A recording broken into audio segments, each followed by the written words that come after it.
Hello, everyone. I hope you had a meaningful and inspiring Yom Kippur. I know I had. And I want to thank everyone who was here with us at Young Israel. Thank you for your presence, for your spirit, for your singing. It really was an incredible day. We now have a Shabbos to um, rest up, if you could say that. And then pretty soon we'll be getting ready, really in earnest, for Sukkot. This week's Erev Shabbos Vidui Dvar Torah is sponsored with Hoda to Hashem and with brachos for Hatzlacha and peace for Klal Yisrael. We thank the anonymous sponsor and we hope those brachos, those feels will come true.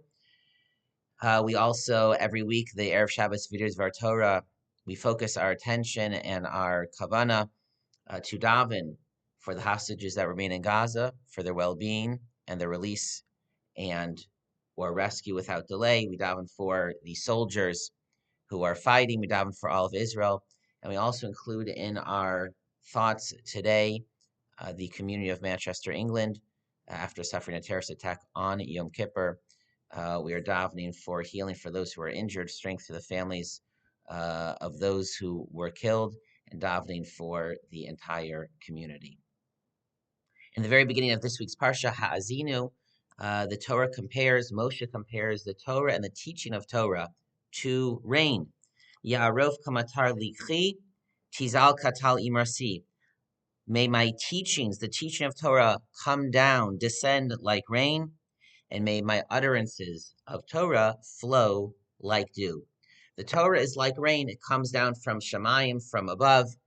It is a life-giving force, and it facilitates growth. Actual literal rain causes the ground to grow plants, vegetables, everything that is alive. And so too, the Torah comes down to us and it helps us grow spiritually. The Vilna Gaon's commentary on the Torah focuses on the difference between rain and dew and tries to develop that symbolism. The Vilna Gaon explains that rain and dew are both necessary for the literal growth of the land of Israel. Rain only comes periodically and also is limited to a certain part of the year. A rainstorm is when there's a lot of rain that comes down in a short period of time. It is powerful. There will also be wind and great force associated with it. Dew is different. Dew falls, appears every day of the year, no matter any time. It is not limited to a certain time of year. It is, yes, a small amount, and it is calm and relaxed, and it does not have the same force as a rainstorm. And the Vilna Gaon says, based on teachings of Chazal and Tanakh, that the land of Israel needed rain specifically in the winter, and that caused the winter crops, especially the grains, to grow. And it was also necessary for it to rain to fill up the wells and the cisterns so that people would have water to draw from throughout the year. However, the Vilna Gaon says that the fruit of Israel, grapes, dates, figs, those are things that grew during the summer primarily. And in the summer, there is no rain, there is only dew, and they were they were sustained by the dew.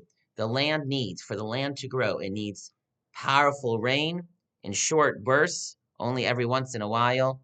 And it also needs calm, consistent, nourishing dew. The Vilna Gaon says, similarly is the way of the Torah. On the one hand, we need sometimes intense, powerful Torah experiences, whether it is Torah learning experiences, davening experiences, Kedusha experiences, and we also need to have that baseline, consistent, dew Torah experience. A little bit of Torah, but every single day in a consistent and calm and nourishing manner. We have just emerged from Rosh Hashanah and Yom Kippur, which are like two great storms that bring down so much water from heaven, so much Torah, so much tefillah, so much kedusha, so much tshuva, and we need that. And hopefully, that is going to help us spur growth over this upcoming winter season. And hopefully, it filled our tanks, it filled the cisterns, filled the wells, and we'll be able to draw from that all year long. But you can have Rosh and Yom Kippur every single day. We will also soon have Sukkot, another great event. But eventually things calm down. And we need to be able to figure out how on a regular day, consistently, day after day, whether it is davening with a minyan, whether it's commitment to Torah study, whether it's listening to a shir, whether it was uh, acts of chesed, but to how to incorporate into our lives that beautiful, enjoyable, calm, sustaining, do just a little bit, but since it's every day, it too helps us grow. And so after we have find ourselves on the other side of Yom Kippur, and it's still not totally the regular schedule, but today is to some degree a regular day. We have to figure out how to make sure we don't just have the rain of the Torah like we had on Rosh and Yom Kippur, incredible days, also to make sure that we have to find the small ways to incorporate the Torah into our lives, and is only with a combination of both, with Yaruf Kamatar Lichi, the rain of the Torah, and also Tizal Katal Imarsi, with the dew of the Torah. It's only with having uh, powerful Torah experiences like Rosh Hashanah Kippur, but also having the gentle Torah incorporated into our lives every single day. That is the way to grow in our life of Avodas Hashem. May we all find the right combination to achieve that. And everyone should have a good Shabbos and Shabbat Shalom.